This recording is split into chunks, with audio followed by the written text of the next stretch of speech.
यह आदमी एक अनोखी उत्तरजीविता योजना पर निकला।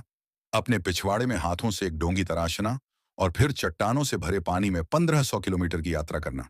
वही रास्ता जिसे कभी एक प्रसिद्ध जहाज दुर्घटना से बचे व्यक्ति ने तय किया था। सबसे पहले उसने लट्ठे को तराश कर बाहरी आकार बनाया। फिर उसे पलटकर अंदर की लकड़ी को बारीकी से हटाना शुरू किया। यह तेजी से होने वाला काम नहीं था। हर टुकड़ा हाथ के औजारों और चेंसों से बेहद सटीकता के साथ निकाला गया। औजार का चुनाव काम की जरूरत, गति या सटीकता के आधार पर होता। यही थी डोंगी की असली नींव। इसके बाद उसने आउटरिगर बनाए, किनारों पर लगने वाले संतुलनकारी फ्लॉट। इन्हें हल्की लेकिन मजबूत पालोनियां लकड़ी से तैयार किया और गुड़हल की छाल से बनी पारंपरिक रस्सियों से बांधा। फिर आई बारी पतवार की। इसे इतना हल्का रखना था कि चलाना आसान हो, लेकिन जरूरत पड़ने पर चट्टानों से टकराकर ऊपर उठ सके। माइक चाहता था कि उसके हाथ ज्यादातर फिल्मांकन और उत्तरजीविता पर केंद्रित रहें। अब आया पाल का काम। उसने एक पुराने जहाज से मिले कैनवास को हाथों से काटकर सिला। भांग के धागे और पारंपरिक सुइयों से उसने केकड़े के पंजे जैसा पाल तैयार किया, जो धूप से बचाने, बारिश रोकने और तंबू का काम भी कर सके।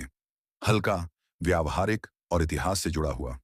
सुरक्षा के लिए उसने डोंगी में दो जलरोधी हैच बनाए, एक आगे और एक पीछे। ये डिब्बे डोंगी पलटने पर भी सामान सुरक्षित रखते।